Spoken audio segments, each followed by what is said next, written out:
امریکہ میں ایک شیعہ جوان پڑھنے گیا، دینی تعلیم اپنی پوری کر کے پھر گیا دنیاوی تعلیم کے کچھ مضامین پڑھنے کے لیے۔ یہ کہتے ہیں کہ میں جب امریکہ میں گیا تو وہاں پہ جب درس شروع ہوا، کلاس شروع ہوئی، پہلی کلاس جب ہوئی ہماری، تو استاد نے سب سے نام پوچھا، خود مجھ سے بھی پوچھا، میں نے بتایا میرا نام مثلا حیدر عباس ہے اور میں شیعہ مسلک سے تعلق رکھتا ہوں۔ یہ جوان کہتے ہیں کہ جیسے ہی میرے استاد کو پتا چلا کہ میں شیعہ ہوں، پوری کلاس میں استاد نے میرا مذاق اڑایا، صرف شیعہ ہونے پر۔ شیعہ ہونے پر اس امریکی ٹیچر نے، امریکی پرنسپل نے، امریکی لیکچرر نے میرا مذاق اڑایا پورے کلاس میں۔ یہ جوان کہتے ہیں کہ مجھے اس وقت غصہ تو آیا، لیکن میں نے فی الحال برداشت کر لیا، اور پھر میں نے اگلے دن نہج البلاغہ انگلش ٹرانسلیشن میں، انگلش ترجمے میں نے لی، اور میں نے اسی استاد کو نہج البلاغہ تحفے میں دے دی۔ یہ جوان کہتے ہیں کہ 7-8 دن گزر گئے اور ہمارا استاد کلاس میں آتا تھا، درس پڑھاتا تھا، لیکن میرا کوئی نام بھی نہیں لیتا تھا اور اپنا درس پڑھا کے چلا جاتا تھا۔ کہتے ہیں کہ 8ویں یا 9ویں دن اس استاد نے مجھے اپنے کمرے میں بلایا۔ میں کمرے میں گیا تو استاد پیپر پڑھ رہے تھے، نیوز پیپر پڑھ رہے تھے، اخبار پڑھ رہے تھے۔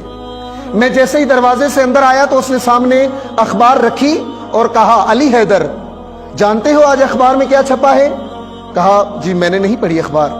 کہا کیا چھپا ہے؟ کہا چھپا یہ ہے کہ امریکہ میں ایک جوان نے خودکشی کر لی ہے، اور جو کتاب تم نے مجھے تحفے میں دی ہے، جو کتاب تم نے مجھے دی ہے اور میں نے پڑھی ہے، اس کے مطابق میرا یہ نظریہ ہے کہ کائنات میں دنیا کے جس کونے میں بھی جو بھی خودکشی کرے گا اس کے ذمہ دار تم شیعہ ہو، ذمہ دار تم شیعہ ہو۔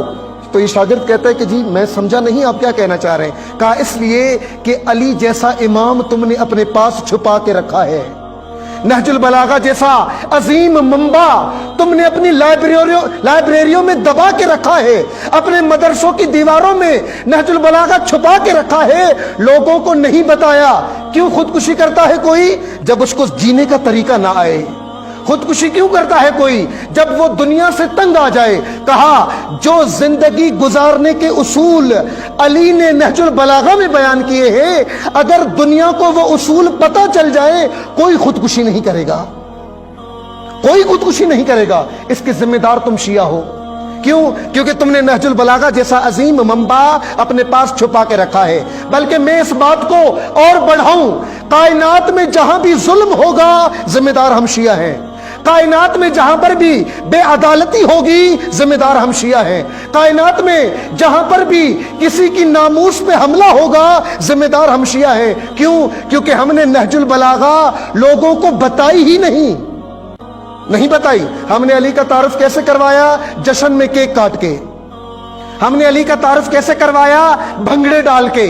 ہم نے علی کا تعارف کیسے کروایا؟ گانے کی دھنوں پہ منقبت بنا کے۔ یہ ہم نے علی کا تعارف کروایا۔ یہ نہج البلاغہ پوری دنیا میں عام کرنا ہمارا کام ہے۔ یعنی جب عدالت کسی نے سیکھنی ہو اس کا منبع نہج البلاغہ ہو، اگر کسی نے علم سیکھنا ہو اس کا منبع نہج البلاغہ ہو، اگر کسی نے سیاست سیکھنی ہو اس کا منبع نہج البلاغہ ہو، اگر کسی نے وقار سیکھنا ہو اس کا منبع نہج البلاغہ ہو۔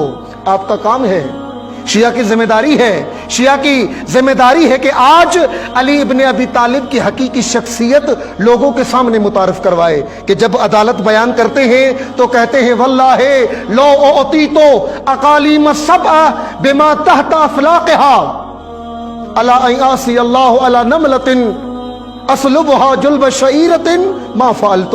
فرمایا اگر تمام دنیا، ساتوں بر اعظم، تمام دنیا اور جو کچھ زمین اور آسمان کے درمیان میں ہے، اگر سب کچھ علی کو دے دو اور اس کے بدلے میں علی سے یہ کہو کہ ایک چونٹی کے منہ سے اپنا لقمہ چھین کے علی لے لے، تو پھر بھی علی یہ کام نہیں کرے گا۔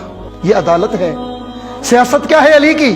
کہ جب انبار نامی شہر میں بسر ابن ابی ارطاط نے حملہ کیا اور حملہ کر کے یہودی عورت کے پاؤں سے پازیب چھین لی، علی نے خطبہ دیا اپنے ہی مسلمان فوج کو۔ کیا فرمایا؟ فرمایا کہ لو ان امرا مسلما مات من هذا اسفا ما كان به ملوما، بلقان اندی جدیدہ، فرمایا مسلمانوں کے دور حکومت میں ایک یہودی عورت کے پاؤں سے پازیب چھین لی گئی۔ مسلمانوں، اگر اس یہودی عورت کے پاؤں سے پازیب چھیننے کا واقعہ سن کر اگر کوئی شرم کے مارے ڈوب کے مر جائے، علی تعجب نہیں کرے گا، علی تعجب نہیں کرے گا۔